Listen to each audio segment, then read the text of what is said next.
Pessoal, o que nós vamos falar um pouco?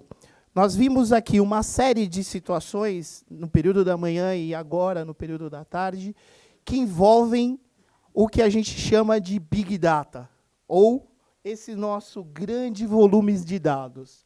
Entender, olhar e descobrir esses dados, se conectar a esses dados. Hoje, dados pessoais direto, né? Celulares, dispositivos, isso tudo conectado, ele está me dizendo uma série de informações.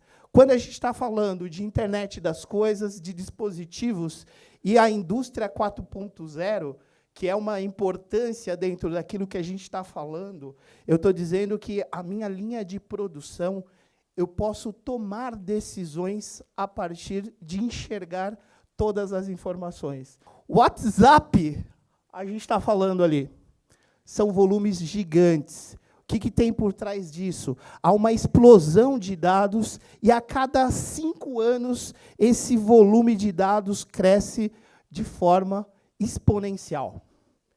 Isso, a gente começa a pensar em Big Data. A gente está falando que, com isso, eu tenho novos formatos de dados, o dado estruturado, nome, endereço, bonitinho, como a gente tem, por exemplo, numa Receita Federal ou numa Vivo, com todas as informações lá dentro.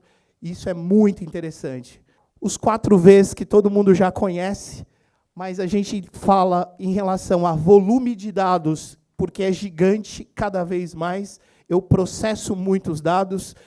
Exemplo até da Fórmula 1, eu vou encaixando alguns exemplos aqui.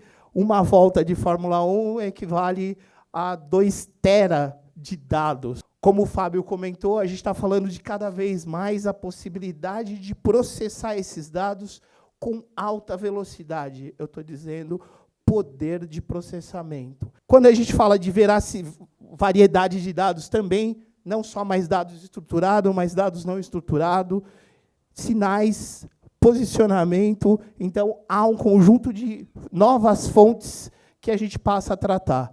E aí, por último, não menos importante, ou antepenúltimo, perdão, a gente fala de veracidade.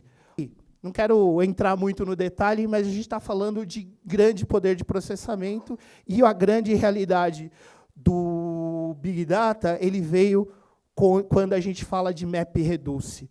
Aí, o MapReduce, e todo mundo tem celular aí? Levanta os celulares.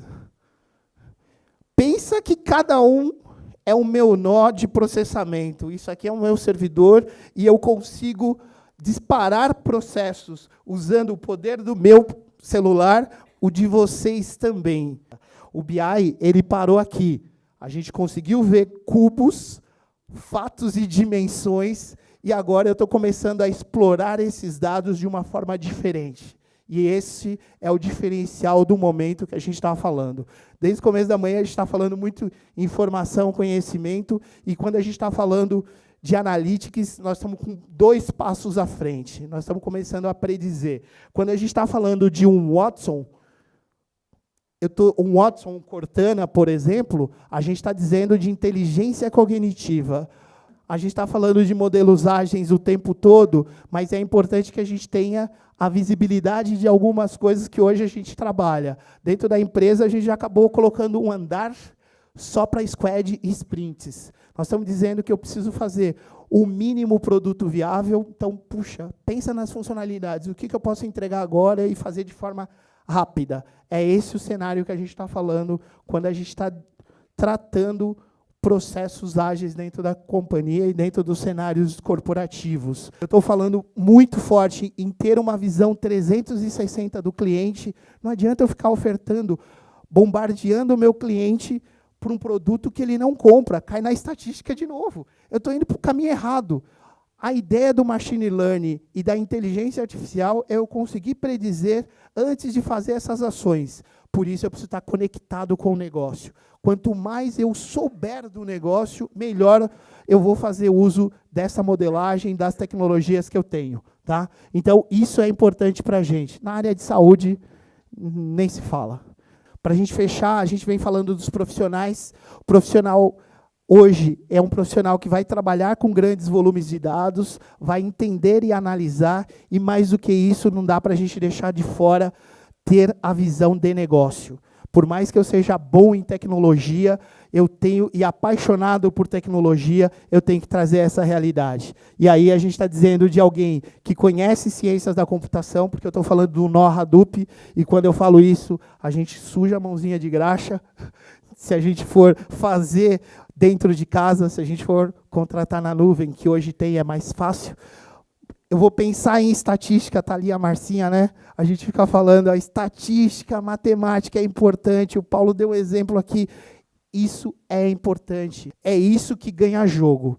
Qualquer projeto que a gente trabalhe em Big Data, nós vamos ter diversas situações e, de fato, adversidades e problemas, obstáculos o tempo todo. Tudo bem?